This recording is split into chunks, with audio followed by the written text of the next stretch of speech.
I stood in front of the ornate church mirror, adjusting my maid of honor dress and mentally calculating the exact amount my parents had stolen from my savings account. $127,843.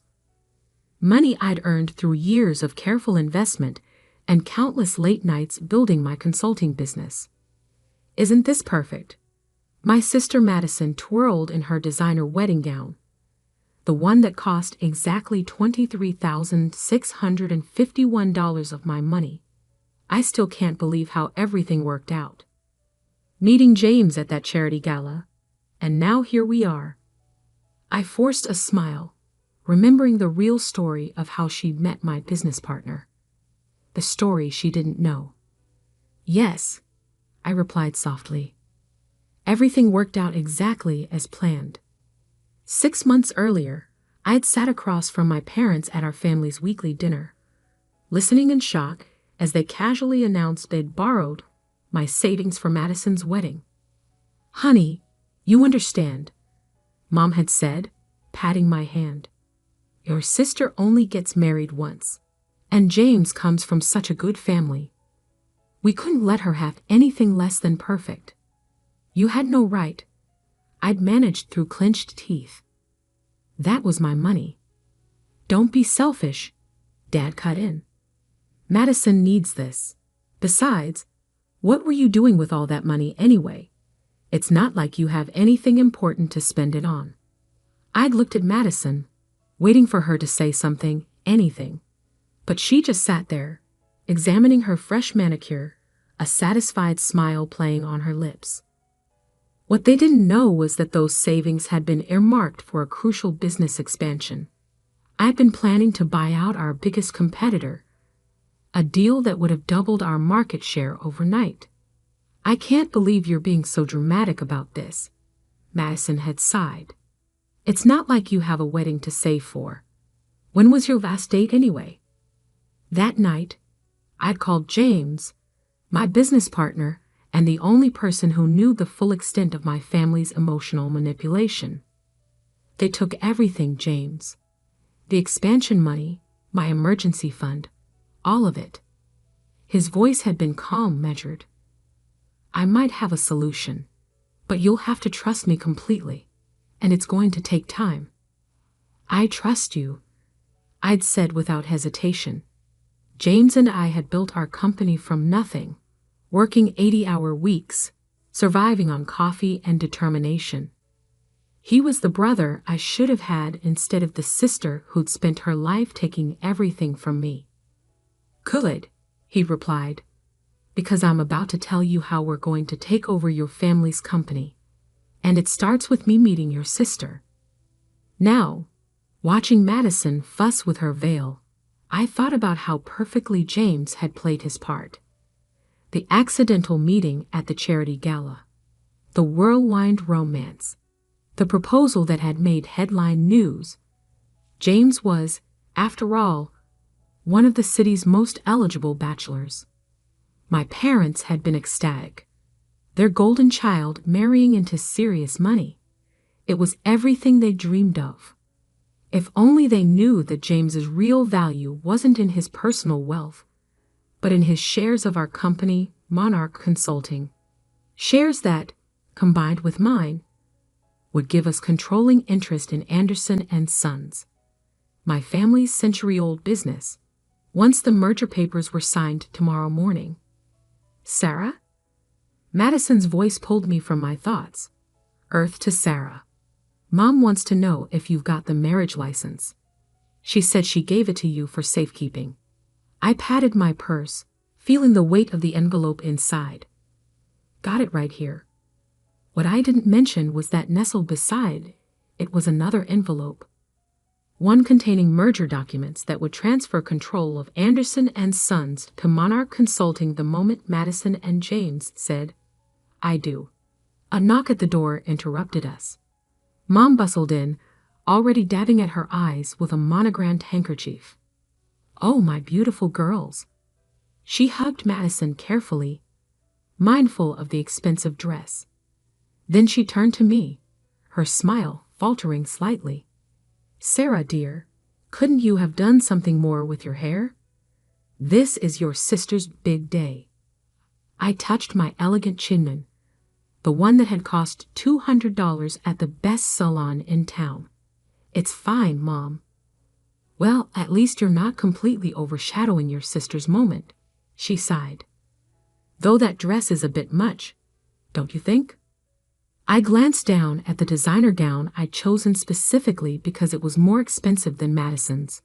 A small petty revenge, but satisfying nonetheless. The ceremony starts in 20 minutes, Mom continued. Sarah, please try not to trip during the procession, and remember to smile. None of those serious business expressions you always wear. After she left, Madison turned to me, her face suddenly serious. You are happy for me, aren't you, Sarah?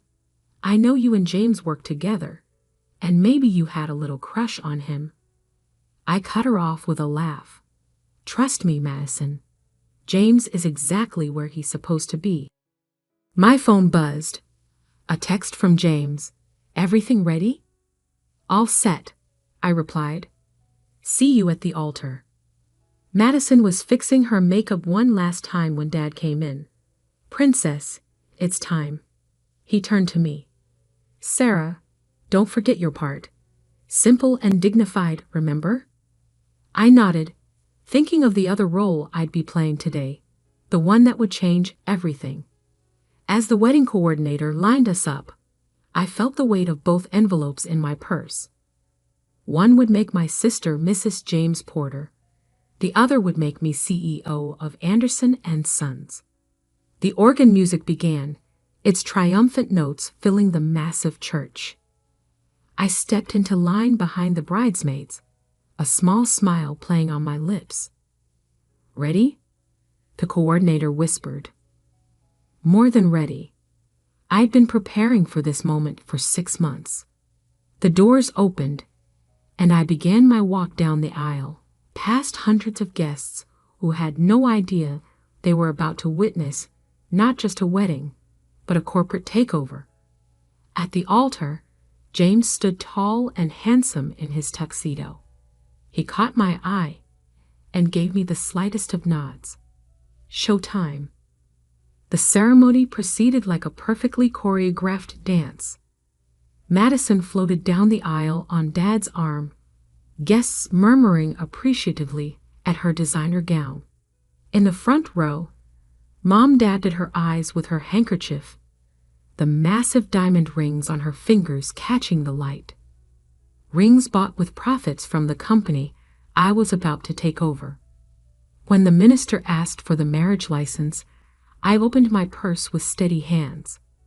For a moment, I held both envelopes, one containing the license, the other holding the merger documents James had already signed. One would bind my sister in marriage, the other would bind my family's company to mine. I handed over the marriage license, heaping the merger papers close. Their time would come soon enough. Dearly beloved, the minister began, his voice echoing through the church. I watched James's face as he recited his vows, admiring how perfectly he played his role.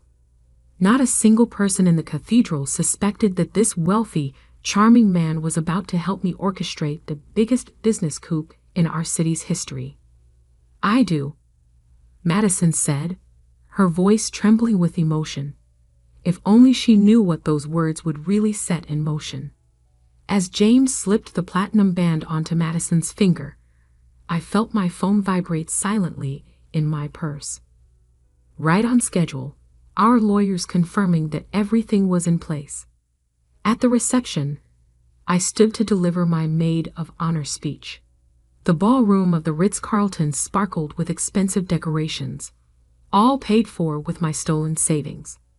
When Madison first met James, I began, my voice carrying across the perfectly arranged tables.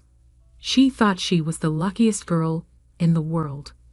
I paused, letting my eyes meet James's. Little did she know just how special their connection would truly be.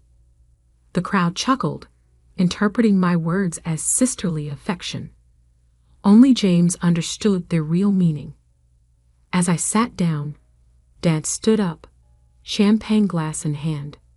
Today isn't just about joining two people in marriage, he'd announced proudly. It's about joining two of the city's most prestigious families, the Andersons and the Porters, a perfect match. I smiled, thinking about how that perfect match would look very different by tomorrow morning. The party was in full swing when my phone buzzed again. The message was from our corporate attorney. Documents filed. Ready when you are. I caught James's eye across the dance floor and gave a subtle nod. He excused himself from Madison's side and made his way to where the senior partners of Anderson and Sons were gathered. "Gentlemen," I heard him say, "I'd love your advice on something. Could we step into the library for a moment?" I watched them follow him out. These men who had spent years dismissing me despite my Harvard MBA and proven track record. These men who had supported my father's decision to make Madison a vice president straight out of college while I built my own company from scratch. 20 minutes later, I entered the library to find exactly what I expected, a room full of pale-faced men holding copies of the merger documents. This is impossible," my father's voice shook as he looked up from the papers. "James, what is this?" "That," I said, stepping forward, "is a legally binding merger agreement between Monarch Consulting and Anderson and Sons. One that gives us controlling interest in your company. But you don't have the authority," one of the partners sputtered. "The shareholder agreement clearly states that any marriage between the families automatically triggers the merger clause," James finished smoothly. "A clause your lawyers insisted on when they learned of my family's wealth. They just didn't know I was already Sarah's business partner." Dad's face had turned an alarming shade of red. "You planned this? Both of you?" "Consider it karma," I said coolly. "You took my savings. I'm taking your company." "Madison will never forgive you," he threatened. "Madison will never know," I corrected him, "unless you want to explain to her how you stole her sister's money to pay for her wedding. How you've been embezzling from the company pension fund to maintain your lifestyle." "Oh yes," I added, seeing his expression. "We found those records too." The room fell silent except for the distant sounds of the reception. "The papers are already filed," James said quietly. "The only question is whether you want to handle this transition quietly or make a scene at your daughter's wedding." Dad's hands clenched into fists. "Sarah, please. We can work something out." "Like how you worked out taking my savings?" I asked sweetly. "No, Dad. This is happening. The only choice you have is how public you want this to become."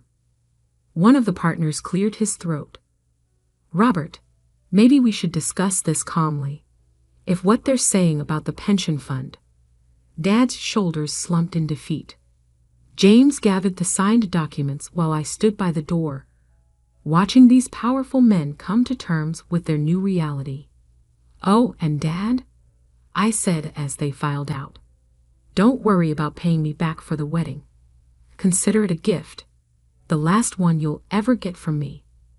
Back in the ballroom, Madison was cutting the massive wedding cake, beaming at the cameras. Mom was showing off the table settings to her friends, bragging about the cost.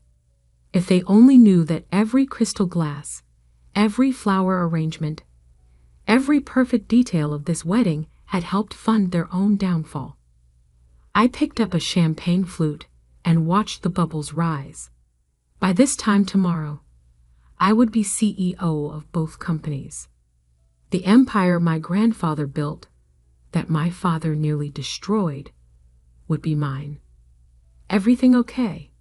James appeared at my side, his bow tie slightly crooked from the confrontation. "Perfect," I replied, straightening his tie. "Ready for your honeymoon?" He grimaced slightly. 2 weeks in the Maldives with Madison. The things I do for our company. Just think of it as a business investment, I said, raising my glass. To new beginnings. Across the room, Dad was drinking heavily at the bar, his face ashen. Mom was still circulating among the guests, unaware that her world had just shifted on its axis. And Madison? She was exactly where she'd always been, the center of attention, basking in her perfect moment, completely oblivious to the storm about to break. The night was still young, but the real celebration was just beginning. 2 weeks after the wedding, I sat in what had once been my father's office, reviewing the latest financial reports. The view of the city skyline was exactly as I remembered from childhood visits, but everything else had changed. The heavy oak desk where Dad had once dismissed my business ideas was now mine. The wall of photos showing him with celebrities and politicians had been replaced with our company's new vision statement and organizational chart. My phone buzzed. A text from James. Just landed. Heading to the office. Madison's still mad. I'm cutting the honeymoon short for work. I smiled, remembering Madison's Instagram posts from the Maldives. Endless selfies of her living her best life. Completely unaware that her new husband had spent most of the trip on conference calls, helping me restructure both companies. A knock at my door interrupted my thoughts. Come in. Mom entered, looking smaller somehow without her usual designer outfit and perfectly coiffed hair. Sarah, we need to talk. I gestured to the chair across from me. The same chair where I'd once sat as Dad lectured me about practical career choices. How could you do this to your own family? She demanded, but her voice lacked its usual authority. Interesting, I said, opening a folder on my desk. That's exactly what I wondered when I saw these bank statements. Care to explain why you and Dad withdrew $127,843 from my account without permission? That was different. It was for your sister's wedding. No, I corrected her calmly. It was theft. Just like Dad's creative accounting with the pension fund was theft. The only difference is, I found a legal way to take back what's mine. By tricking your sister, using James to what? Give her exactly what she wanted. A wealthy husband, a dream wedding, a luxury honeymoon. I leaned forward. Madison got everything she ever wanted. The fact that it helped me get what I wanted to is just good business. Mom's eyes filled with tears. Your father hasn't slept in days. He's talking about moving to Florida, selling the house. The house is company property, I reminded her. And yes, you'll need to vacate it by the end of the month. Where are we supposed to go? I hear Madison's guest house is quite comfortable, though you might want to hurry. Once she learns about the company, she might not be feeling very generous. As if on cue, my phone buzzed with an incoming call from Madison. Excuse me, I told Mom. I need to take this. Mom stood shakily. At the door, she turned back. We're still family, Sarah. No, I said softly. We stopped being family the moment you chose Madison's one perfect day over my entire future. I answered Madison's call on speaker, letting Mom hear as she left. Sarah. Madison's voice was shrill. What's going on? James is acting weird, saying something about an emergency board meeting. And Dad's not answering his phone. Don't worry, I said smoothly. Everything will be explained at the meeting. You should come too. It involves the whole family. 2 hours later, I stood at the head of the conference room table, facing my assembled family and the board of directors. James sat to my right, his expression professionally neutral. As of this morning, I announced, the merger between Monarch Consulting and Anderson & Sons is complete. I will be serving as CEO of the combined companies. Madison jumped up. What? But Daddy, you said I was next in line for CEO. Dad couldn't meet her eyes. James cleared his throat. Actually, according to the new organizational structure, your position has been eliminated. The color drained from Madison's face as understanding dawned. You married me just to help her take over the company. The marriage is legal, James said calmly. And I'll continue to provide for you exactly as agreed in our prenup, which, if you recall, you were too excited to read carefully. Madison turned to me, tears streaming down her face. My own sister. You ruined everything. No, I corrected her. I took back what was mine and built something bigger in the process. By destroying our family, I pulled out the bank statements, sliding them across the table. Our family was destroyed the moment they stole my savings for your wedding. I just decided to stop being the victim and start being the victor. Mr. Anderson, one of the board members interrupted.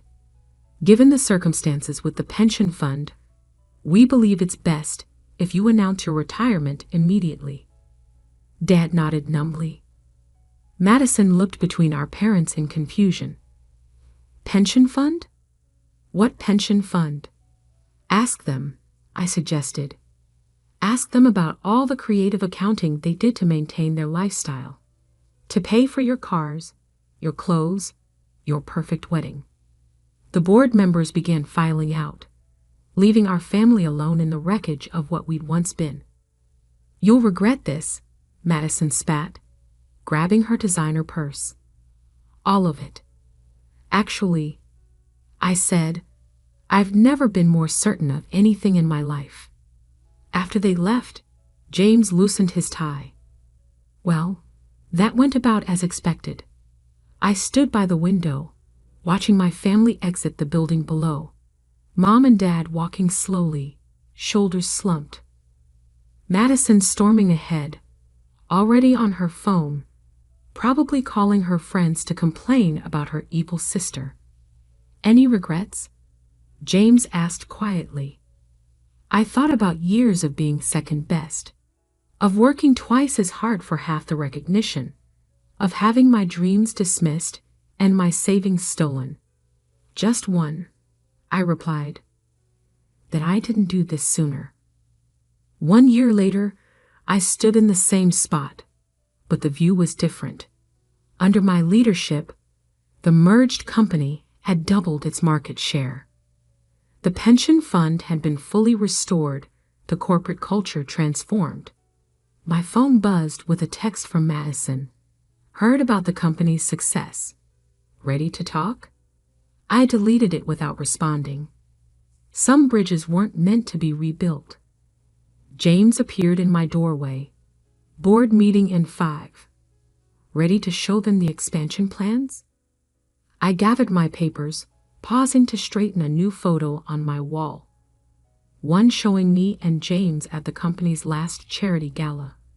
Both of us smiling genuinely at the camera. You know what, James? I've never been more ready. Sometimes revenge isn't just about getting even. Sometimes it's about proving that the people who underestimated you were wrong. That the person they dismissed as second best could become the best. And I had proof. 12 stories of prime real estate, 2 thriving companies merged into an empire, and 1 perfect revenge served exactly the way I'd planned it. Madison got her perfect wedding. I got everything else. And that was the best revenge of all.